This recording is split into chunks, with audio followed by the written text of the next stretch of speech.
अस्सलामुअलैकुम। उम्मीद है आप खैरियत से होंगे। आज जो हम टॉपिक लेके आए हैं वो हमारे पास चैप्टर नंबर 2 है, HCF एंड LCM। उसकी हमारे पास एक्सरसाइज है 2.3। क्वेश्चन नंबर 1 हमारे पास है find the LCM by prime factorization method. Prime factorization method के जरिए आपने LCM मालूम करना है। अब तक जो हम कर चुके हैं, हम लास्ट टाइम कर चुके हैं HCF मीन के मालूम किया था हमने प्राइम फैक्टराइजेशन के जरिए। अब वो कह रहे हैं आपने मेथड प्राइम फैक्टराइजेशन यूज करना है, लेकिन आपने मालूम क्या करके बताना है, LCM मालूम करके बताना है। तो हम इसका क्वेश्चन देखते हैं और ट्राई करते हैं। हमारे पास क्वेश्चन मैंने जनरली ऐसा लिया है, क्वेश्चन नंबर 1 का नहीं, ये जनरली ऐसा लिया है 20, 10 और 50। इसको हम सॉल्व करने लगे हैं। तो हमने प्राइम फैक्टराइजेशन मेथड लगाना है, तो 20 को मैंने इधर इनसाइड रख लिया और टेबल हमने स्मॉलेस्ट टेबल से स्टार्ट करना है कि जिस टेबल में ये नंबर आ जाए, जहां पे हमें आ जाएगा वहां पे हम सॉल्व करना स्टार्ट कर देंगे। तो मैंने देखा 20 10 के टेबल में आता है, 2 10s are 20, तो मैंने राइट कर दिया। फिर मैंने देखा फिर 10 जो है वो फिर 2 के टेबल में आता है, 2 5s are 10। फिर मैंने 5 देखा, ना 2 के टेबल में आ रहा, ना 3 के टेबल में आ रहा, ना 4 के, तो मैंने 5 का टेबल किया तो 5 1s are 5, तो मुझे 20 मिल गया। नेक्स्ट अब हमारे पास जो सेकंड नंबर है वो हमारे पास है 10, तो यहां पे हमारे पास है 10। इसको हम करते हैं सोल्व। स्मॉलेस्ट टेबल से स्टार्ट करेंगे, 2 5s are 10 और 5 1s are 5, तो ये हमारे पास इसके प्राइम फैक्टर आ गए। नेक्स्ट है हमारे पास 50 के हमने प्राइम फैक्टर निकाले। 2 का टेबल पड़ा 25 तक तो 50 आ गया।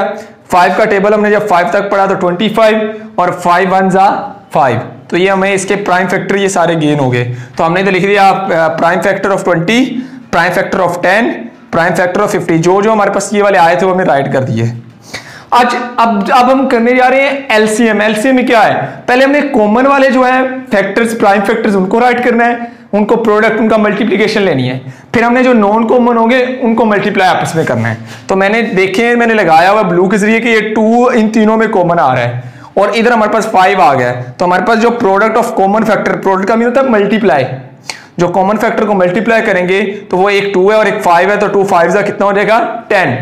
फिर हमने product of non common factor, जो कॉमन नहीं आ रहे, तो कॉमन एक 5 नहीं आ रहा और क्या नहीं आ रहा, 2 नहीं आ रहा, तो हमने उनको मल्टीप्लाई कर दिया, 2 × 5 = 10। अब LCM कैसे आता है, जो आपके पास कॉमन फैक्टर का जो प्रोडक्ट आएगा, जो आंसर आएगा, और जो नॉन कॉमन का आपके पास आंसर आएगा, उन दोनों को आपने मल्टीप्लाई कर देना है। तो मैंने लास्ट पे यही किया है। कॉमन का मेरे पास 10 आंसर आया था और नॉन कॉमन का भी 10 आया था, तो मैंने 10 को 10 से मल्टीप्लाई किया तो मेरे पास क्या आ गया 100। तो ये 100 इसका क्या है, LCM है। अब हम इसका एक और क्वेश्चन डील करते हैं जब हमारे पास 4 वैल्यूज होंगी। फर्स्ट वैल्यू मेरे पास 24, 48, 72 एंड 96। इसको अब हम सोल्व करने जा रहे हैं। उसी तरह हम प्राइम फैक्टर निकाल लेंगे। 24 है तो 2 का टेबल जब मैं रीड आउट करूंगा तो मेरे पास 2 1s are 2, 2 2s are 4 के 2 का टेबल जब 12 तक रीड आउट करता हूं तो मेरे पास कितना आ जाता है 24। फिर 2 का टेबल जब 6 तक रीड आउट करता हूं तो 12 आ जाता है। फिर 2 का टेबल 3 तक रीड आउट करता हूं तो 6 आ जाता है। फिर 3 1s are 3।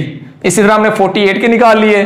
2 2s are 4, 2 4s are 8, 2 1s are 2, 2 2s are 4, 2 6s are 12, 2 3s are 6, 3 1s are 3। 72 के इस तरह निकाल लिए। 2 3s are 6, 1 एक्स्ट्रा था, इधर कैरी भेज दिया तो 12, 2 6s are 12। फिर हमने 2 पे किया, 2 1s are 2, 1 इधर कैरी 16, 2 8s are 16। फिर हमने 2 9s are 18, 3 3s are 9, 3 1s are 3। इसी तरह हमने 96 के निकाल लिए। ये आपके पास राइट क्यों है, तो इन सारों को हमने राइट कर दिया कि पहले इसके लिख लिए 24 के, फिर 48 के, फिर 72 के और फिर 96 के, ये सारे इनके प्राइम फैक्टर राइट कर दिए। अब उसी क्वेश्चन के मुताबिक पहले हमने कॉमन राइट करे, तो मैंने ये देखे जो कॉमन आ रहे हैं। अब यहां पे क्या बात है, ये बात समझने वाली है। आपके पास कॉमन चाहे तीनों में आ रहा होगा, चारों में आ रहा होगा, चाहे 2 में आ रहा होगा, उन सारों को हम कॉमन में ही काउंट करेंगे।